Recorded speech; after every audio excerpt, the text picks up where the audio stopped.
Hello everyone, welcome to the class. तो students, आज हम स्टार्ट करने जा रहे हैं एक नया chapter which is chemical kinetics. So in the term chemical kinetics, जो वर्ड है हमारे पास kinetics, it deals with study of motion of objects, और you can say deals with study of movement of objects. और अगर हम बात करें केमिकल कैनेटिक्स की, तो यहाँ पर हम स्टडी करेंगे मूवमेंट और motion of reactions. In simple word we can say speed of reaction और rate of reaction. Now let us define chemical kinetics, the branch of chemistry which deals with study of rates of reactions, the factors affecting rates of reactions and mechanisms of reactions is called chemical kinetics. तो बच्चों, अगर हमारे पास कोई reaction है in which reactant R is forming P, इस reaction के kinetics की study से हमें क्या पता चलेगा? We will know rate of this reaction, factors affecting rate of the reaction and mechanism of the reaction. Mechanism क्या है? It is the path by which a particular reaction is completed. तो बच्चों, अगर हम बात करें यूज ऑफ केमिकल कैनेटिक्स, तो chemical kinetics has huge importance in chemistry, specially in industries. तो एज अ केमिस्ट और एज अ केमिकल इंजीनियर, अगर आपको किसी रिएक्शन का मैकेनिज्म मालूम हो तो आपको क्या बेनिफिट होगा? यू कैन रीडिजाइन और modify that reaction so that you can get maximum yield of product, you can separate different products very easily, so you can eliminate byproducts in the reaction by knowing mechanism of that particular reaction.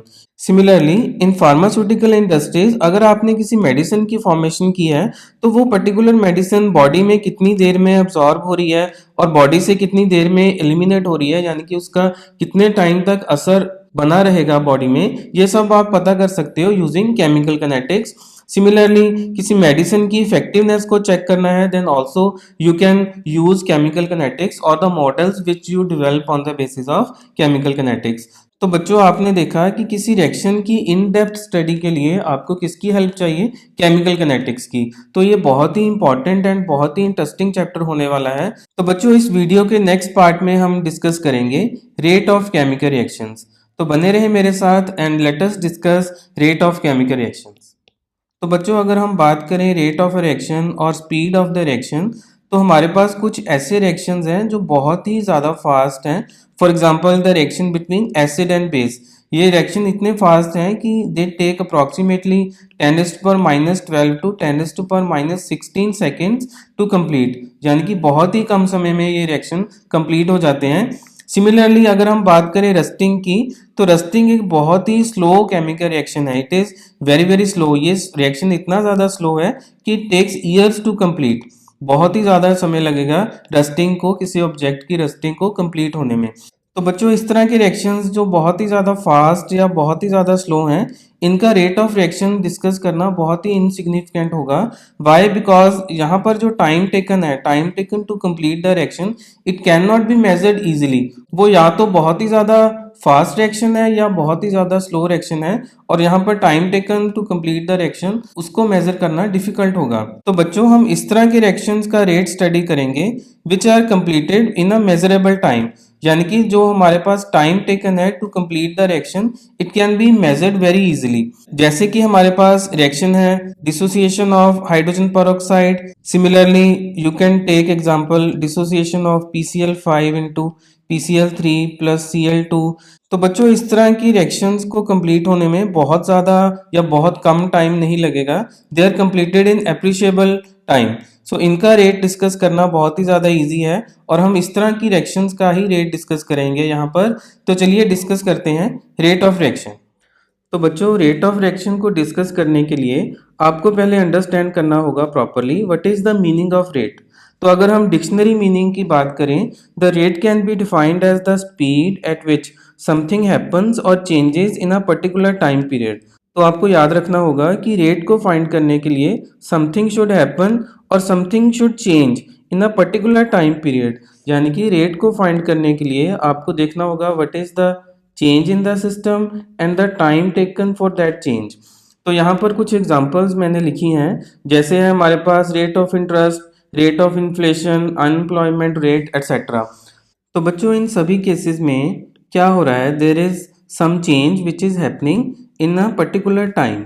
तो बच्चों rate को एक बहुत ही simple सी example के साथ अब हम discuss करेंगे। सपोज आप हो पॉइंट ए के ऊपर और आपको मूव करना है टू पॉइंट बी। तो आपने ए से जर्नी स्टार्ट की और आपने मूवमेंट की टू पॉइंट बी। तो यहाँ पर जो रेट ऑफ मूवमेंट है, रेट ऑफ मूवमेंट जिसको हम दूसरे वर्ड्स में क्या बोल सकते हैं, स्पीड भी बोल सकते हैं, वो कैसे फाइंड करोगे आप? उसके लिए आपको कुछ चेंज फाइंड करना होगा और टाइम फाइंड करना होगा। सपोज आपने ए से बी तक मूवमेंट की और उसमें हमें टाइम लगा टी। क्लियर? और उस मूवमेंट के दौरान आपने क्या किया, क्या चेंज हुआ, वहां पर आपने कुछ डिस्टेंस ट्रेवल किया। तो रेट ऑफ मूवमेंट आप कैसे फाइंड कर सकते हो या स्पीड आप कैसे फाइंड कर सकते हो? You have to divide distance upon time, जिससे आप फाइंड कर सकते हो rate of your movement from point A to B which is also called speed. तो बच्चों इन सारी एग्जांपल्स और डिस्कशन से मैं आपको क्या कन्वे करना चाहता हूँ कि जब भी आपको रेट फाइंड करना होगा then you have to find the change in the system and you have to find the time taken for that change. तो बच्चों अब हम बात करेंगे केमिस्ट्री की, यानी कि किसी रिएक्शन में रेट ऑफ रिएक्शन फाइंड करने के लिए उस रिएक्शन में ऐसा कौन सा चेंज हमें ऑब्जर्व करना पड़ेगा विद टाइम, जिससे हम क्या फाइंड कर सकें, जिससे हम फाइंड कर सकें rate of reaction. Clear? Now we will discuss rate of a reaction. तो बच्चों रेट ऑफ रिएक्शन को एक्सप्लेन करने के लिए हमारे पास है एक hypothetical reaction in which reactant R is changing into P.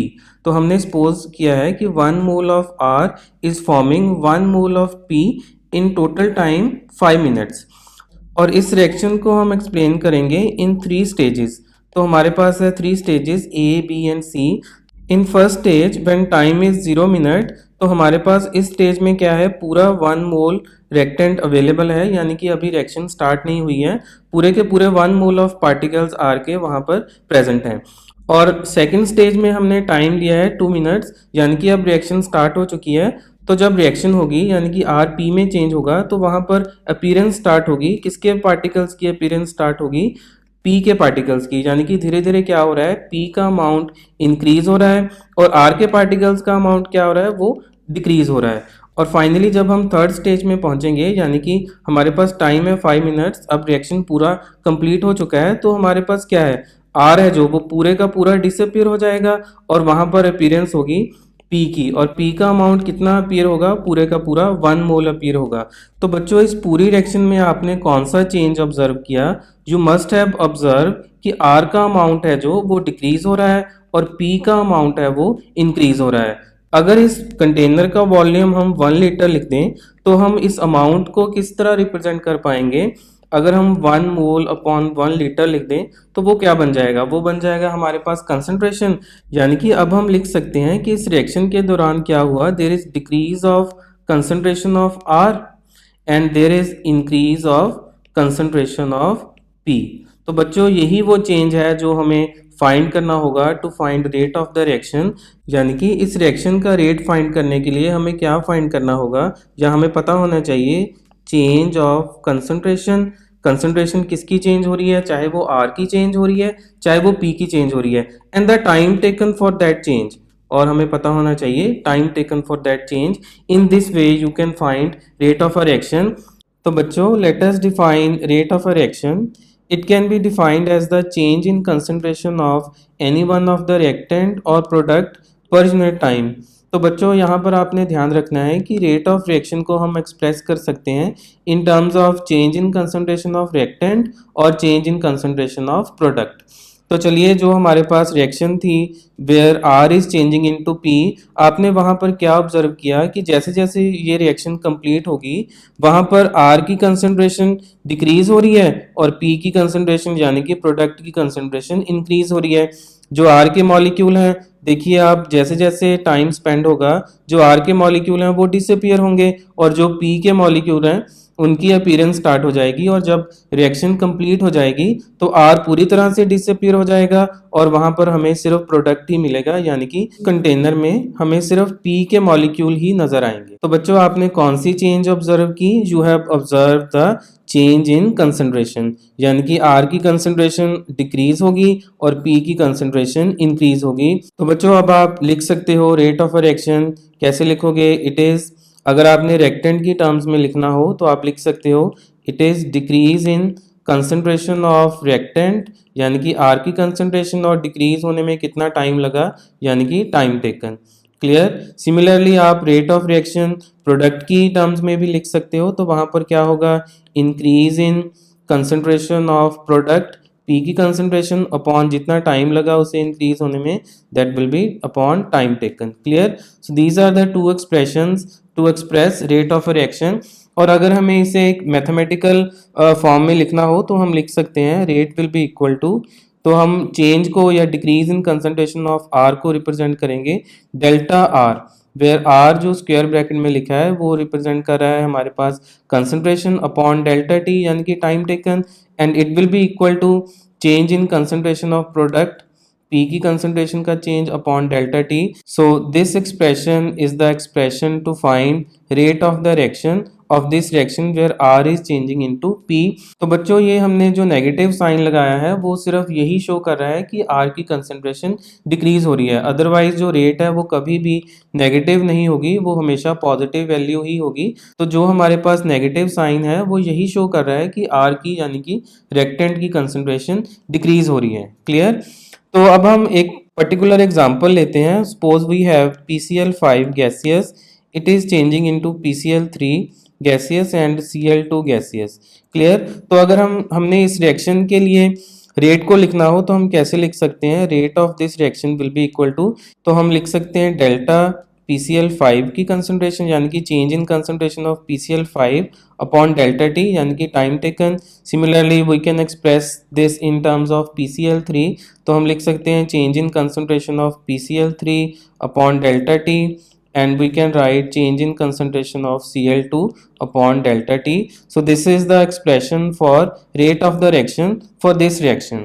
तो बच्चों this is the equation to calculate rate of the reactions in terms of decrease in concentration of reactant with time and increase in concentration of product with time. We try to write the rate of the reactions in terms of reactant as well as in terms of product. तो इससे हमें क्या benefit होगा कि चाहे तो आपको reactant की कंसंट्रेशन का डिक्रीज पता चल जाए और चाहे आपको किसी भी प्रोडक्ट की कंसंट्रेशन का इंक्रीज पता चल जाए, आप क्या फाइंड कर सकते हो, वहां से रेट फाइंड कर सकते हो।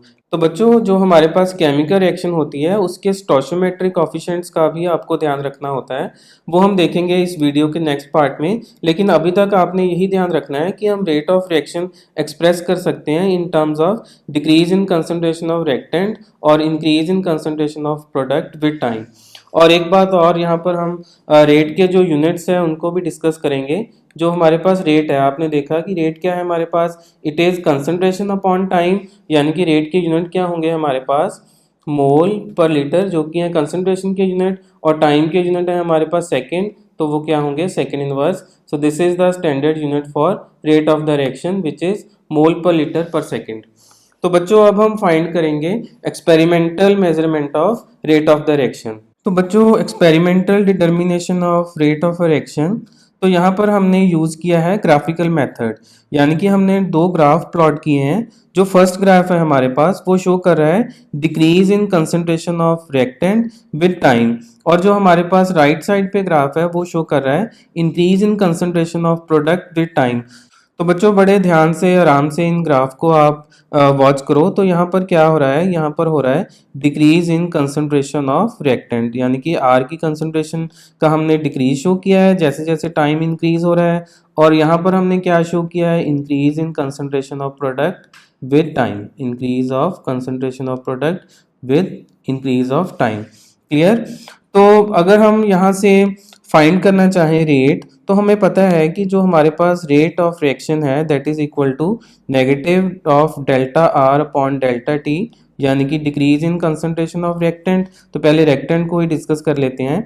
तो बच्चों इस टाइम की एक्सिस पे हमने दो टाइम चूज किए T1 एंड T2, और उसके कॉरस्पॉन्डिंग हमने कंसंट्रेशन ऑफ रिएक्टेंट फाइंड की which is R1 and R2। तो बच्चों हम यहाँ पर लिख सकते हैं T2 is greater then T1 because इस एक्सिस में टाइम क्या हो रहा है, इंक्रीज हो रहा है। और अगर हम कंसंट्रेशन ऑफ आर की बात करें, यानी कि रिएक्टेंट की कंसंट्रेशन की बात करें, तो वो क्या हो रही है, टाइम के साथ साथ डिक्रीज हो रही है। वो आप इस ग्राफ में भी देख सकते हो कि जो हमारे पास R1 कंसंट्रेशन है जो कि टाइम T1 पे है वो ग्रेटर है, और बाकी कंसंट्रेशन यानी कि जो टाइम T2 पर कंसंट्रेशन है वो क्या है, वो स्मॉलर कंसंट्रेशन है, उसकी वैल्यू कम है। तो हम यहाँ पर लिख सकते हैं कि जो हमारे पास R1 है वो ग्रेटर है R2 से, यानी कि R1 वो एक ग्रेटर नंबर है, लार्जर वैल्यू है, और जो R2 है वो एक स्मॉलर नंबर है, कम वैल्यू है। तो अगर हम इन दोनों वैल्यूज को इस एक्सप्रेशन में फिल करें तो हम कैसे लिख सकते हैं, we can write delta R क्या होगा, final concentration minus initial concentration. Similarly change in time वो क्या होगा हमारे पास, T2 minus T1. So this is how you find rate of the reaction from the graph or from experimental data. तो यहाँ पर हमारे पास है R2 minus R1, यानी कि R2 हमने क्या कहा, वो एक स्मॉलर नंबर है, और R1 क्या है हमारे पास, वो एक ग्रेटर नंबर है। जब इसको आप सब्ट्रैक्ट करोगे तो ये सब्ट्रैक्ट करने के बाद यहाँ पर एक नेगेटिव नंबर आएगा। इसी वजह से हम यहाँ पर पहले ही नेगेटिव साइन लगा देते हैं। जो नेगेटिव नेगेटिव होगा वो क्या होगा, पॉजिटिव होगा, यानी कि जो रेट ऑफ रिएक्शन होगी वो हमेशा एक पॉजिटिव नंबर ही होगा। Clear? So this is how you find rate of the reaction from the graph और experimental determination of rate of a reaction in terms of reactant. तो अगर हम यही रेट प्रोडक्ट की फॉर्म में देखना चाहें तो हम वो भी फाइंड कर सकते हैं।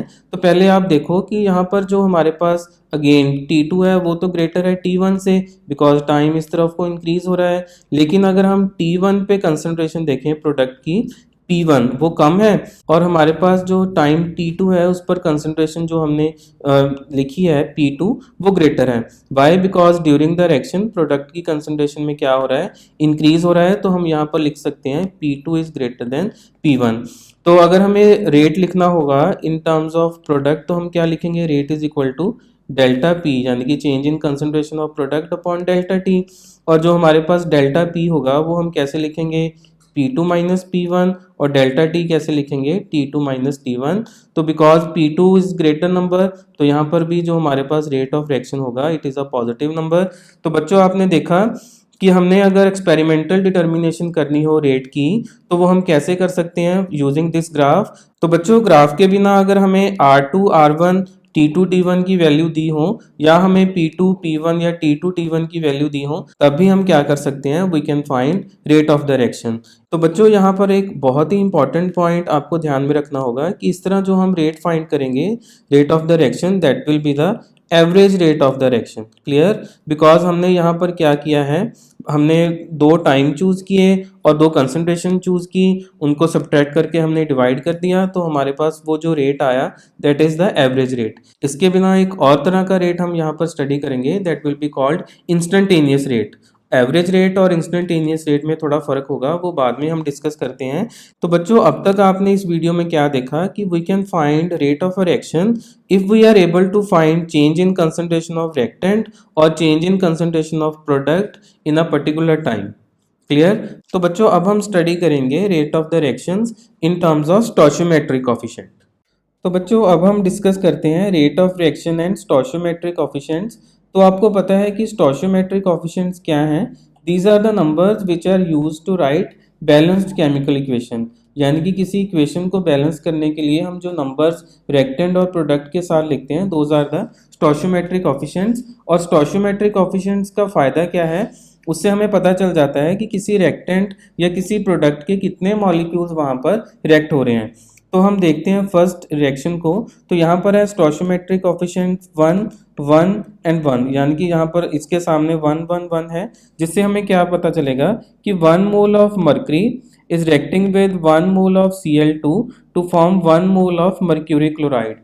तो बच्चों ये है इंपॉर्टेंस स्टोइचियोमेट्रिक कोएफिशिएंट्स की। सिमिलरली अगर हम इस रिएक्शन के लिए स्टोइचियोमेट्रिक कोएफिशिएंट्स देखें तो हमारे पास है 1 mole of H2 is reacting with 1 mole of Br2 and is forming 2 moles of HBr। तो बच्चों यहाँ पर आपने देखा कि 1 मोल और 1 मोल रिएक्ट करके 2 मोल ऑफ HBr बना रहे हैं, और इससे क्या होगा, इससे हमारी रेट पर असर पड़ेगा। तो बच्चों अब हम इन स्टोइचियोमेट्रिक कोएफिशिएंट्स को रेट के साथ रिलेट करने की ट्राई करते हैं। तो अगर सपोज करो ये रिएक्शन जो फर्स्ट रिएक्शन है, अगर ये टाइम T1 में कंप्लीट हो रही है, तो टाइम T1 में क्या हो रहा है, जो हमारे पास मरकरी है इसका 1 मोल पूरी तरह से डिसअपीयर हो जाएगा। सिमिलरली जो Cl2 है इसका 1 मोल पूरी तरह से डिसअपीयर हो जाएगा, और हमारे पास अपीयर होगा 1 मोल ऑफ मर्क्यूरी क्लोराइड। जो rate of disappearance of mercury and rate of disappearance of chlorine वो इक्वल है, and it is also equal to rate of appearance of 1 mole of mercury chloride. तो जिसकी वजह से हम यहाँ पर रेट लिख सकते हैं in terms of any reactant और प्रोडक्ट। तो यहाँ पर क्या होगा, हमारे पास होगा rate is equal to negative of change in concentration of mercury upon time, similarly change in concentration of Cl2 upon time taken, similarly with negative sign, similarly you can write delta HgCl2 यानी कि mercury chloride upon delta T। तो बच्चों ये जो हमारे पास rate of reaction हमने लिखी है, it is the standard form of rate of reaction, because यहाँ पर हमने सभी रिएक्टेंट और सभी प्रोडक्ट की रेट को इक्वल कर दिया, बिकॉज इस रिएक्शन में जो स्टोइचियोमेट्रिक कोएफिशिएंट्स थे वो सारी रिएक्शन के लिए सेम थे, जिसकी वजह से उनकी रेट ऑफ अपीयरेंस और डिसअपीयरेंस भी सेम होगी और हम रेट फाइंड कर पाएंगे इन terms of reactant and products. Clear. लेकिन जो हमारे पास सेकेंड इक्वेशन है इसमें ऐसा नहीं होगा। हम यहाँ पर सपोज करते हैं कि इस रिएक्शन को कंप्लीट होने में टाइम लगा T2 मिनट्स। तो इन T2 मिनट्स में क्या हुआ, there is disappearance of 1 mole of H2, there is disappearance of 1 mole of Br2। लेकिन बच्चों यहाँ पर ध्यान देने वाली बात ये है कि यहाँ पर कितने मोल अपीयर हो चुके हैं, there is appearance of 2 mole of HBr, यानी कि जितने समय में H2 का 1 मोल रिएक्ट किया उतने ही समय में Br2 का 1 मोल रिएक्ट किया, लेकिन उतने ही समय में HBr के कितने मोल यहाँ पर अपीयर हुए हैं, 2 मोल्स यहाँ पर बन चुके हैं। तो इससे हमें क्या पता चला कि जो HBr की अपीयरेंस की रेट है वो 2 टाइम्स है as compare to rate of disappearance of H2 and Br2, जिसकी वजह से क्या होगा, हम इस तरह की इक्वेशन जो हमने ये इक्वेशन लिखी है इस तरह इक्वेशन हम नहीं लिख पाएंगे। हाँ, हम इस इक्वेशन को कैसे लिख पाएंगे वो आपने चेक करना है। हम लिखते हैं यहाँ पर rate is equal to negative of delta H2 upon delta T, similarly negative delta Br2 upon delta T। और यहाँ पर क्या करना होगा, अभी हमने क्या डिस्कस किया कि ये जो HBr की अपीयरेंस का रेट है वो क्या है, 2 टाइम्स है ना as compare to rate of disappearance of H2 and Br2। तो हमें इसको हाफ करना होगा, यानी कि हम क्या लिखेंगे यहाँ पर 1/2 लिखेंगे delta HBr upon delta T। Clear. So this is the standard form of rate of reaction. यहाँ पर हमने रिएक्टेंट की डिसअपीयरेंस की रेट को इक्वल कर दिया प्रोडक्ट की अपीयरेंस की रेट के साथ। कैसे, अगर हमने HBr की रेट को उसके ही स्टोइचियोमेट्रिक कोएफिशिएंट से डिवाइड कर दिया। तो बच्चों जब भी आपके पास इस तरह का केस होगा, यानी कि आपके पास अलग अलग स्टोइचियोमेट्रिक कोएफिशिएंट्स होंगे ऑफ रिएक्टेंट एंड प्रोडक्ट, तो आपको क्या करना होगा, आपको स्टोइचियोमेट्रिक कोएफिशिएंट्स के साथ डिवाइड करना होगा to find the rate of the reaction. तो इसको हम और 2-3 एग्जांपल्स के साथ डिस्कस करेंगे। Now let us discuss another examples. तो बच्चों कंसिडर दीज 2 रिएक्शंस। यहाँ पर क्या है, हमारे पास स्टोइचियोमेट्रिक कोएफिशिएंट सभी रिएक्टेंट और प्रोडक्ट के लिए अलग अलग हैं। हमारे पास है 1 mole of N2, we have 3 mole of H2 and we have 2 moles of NH3।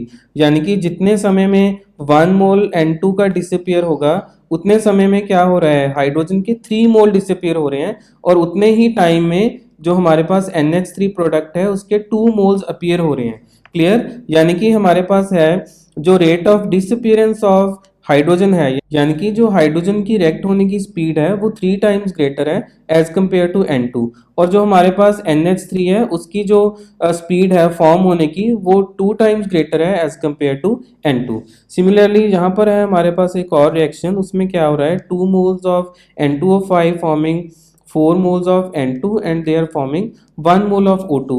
अगर हम इसको दोबारा से डिस्कस करें तो हमारे पास क्या है, we can say there is disappearance of 2 moles of N2O5 and there is appearance of 4 moles of NO2 and there is appearance of 1 mole of O2। यानी कि जितने समय में इसका 1 मोल ऑक्सीजन गैस का 1 मोल बनेगा उतने समय में इसके 4 मोल्स बन जाएंगे, NO2 के 4 मोल्स अपीयर होंगे। यानी कि rate of formation of NO2 is greater than, यानी कि 4 times greater than as compare to O2, जिसकी वजह से क्या है, हमारे पास सभी रिएक्टेंट और प्रोडक्ट की जो फॉर्म होने की रेट या डिसअपीयर होने की रेट है वो अलग अलग है। तो इसको हमें क्या करना होगा, एक स्टैंडर्ड फॉर्म में लिखने के लिए we have to divide it with stoichiometric coefficients.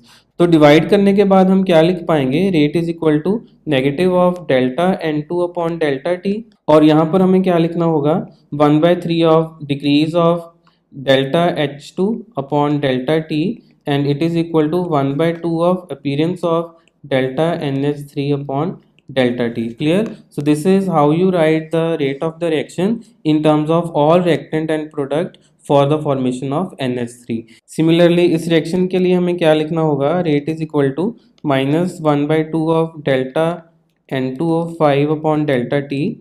तो ये नेगेटिव साइन आप यहाँ पे भी लगा सकते हो, यहाँ पे भी लगा सकते हो, which will be equal to, यहाँ पर अपीयरेंस हो रही है NO2 की, यानी कि 1 by 4 of delta NO2 upon delta T is equal to delta O2 upon delta T. Clear? So this is how you write the rate of reaction for this reaction. तो बच्चों जो main point आपने याद रखना है यहाँ पे वो ये है कि अगर हमारे पास स्टोइचियोमेट्रिक कोएफिशिएंट सेम है तो कोई प्रॉब्लम नहीं है, आप किसी तरह भी रेट ऑफ रिएक्शन लिख सकते हो। लेकिन अगर हमारे पास स्टोइचियोमेट्रिक कोएफिशिएंट्स अलग अलग हैं तो हमें क्या करना होगा, उन स्टोइचियोमेट्रिक कोएफिशिएंट्स को डिवाइड करना होगा in this equation like this.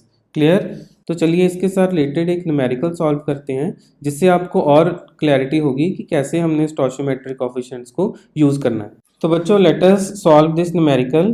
तो इस न्यूमेरिकल में हमारे पास जो केमिकल रिएक्शन है उसमें जो स्टोइचियोमेट्रिक कोएफिशिएंट्स हैं वो डिफरेंट हैं, ये आपको ध्यान रखना होगा। और जो हमें गिवन है that is the rate of formation of NO given है, और हमें फाइंड करना है rate of disappearance of NH3 and rate of formation of H2। तो जो हमें गिवन है वो हम लिख सकते हैं कि हमारे पास है rate of formation of NO यानी कि delta NO upon delta T।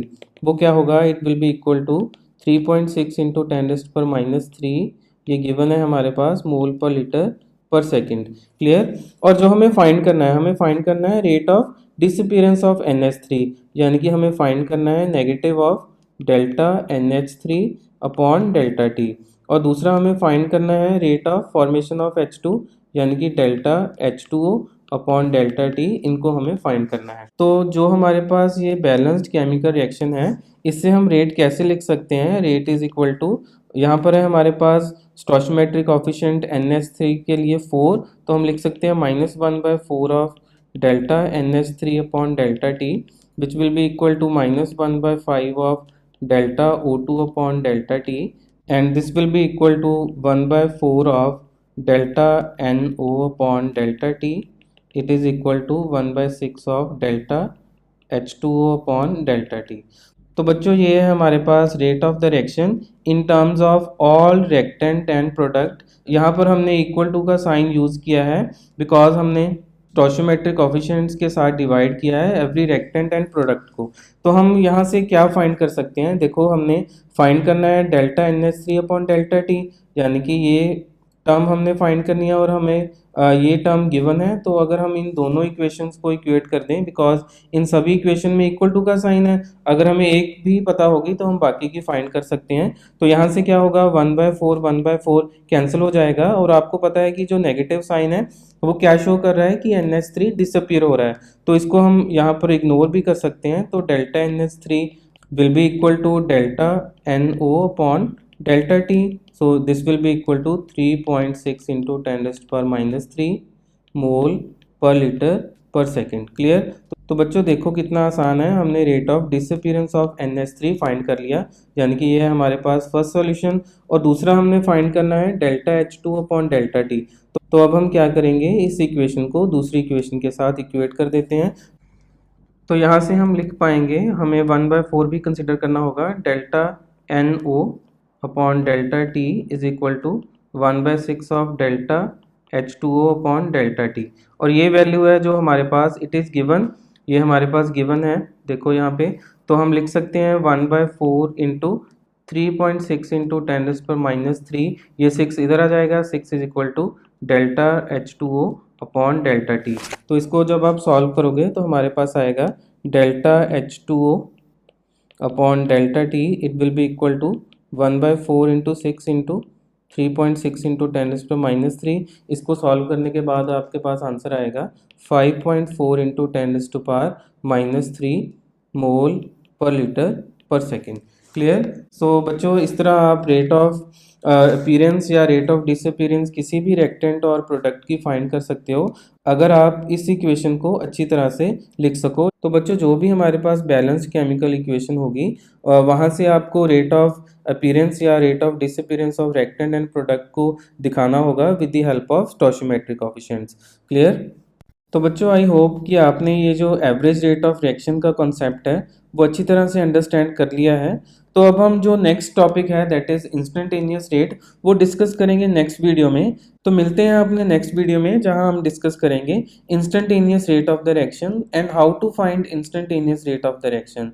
Clear? So till then take care, bye bye.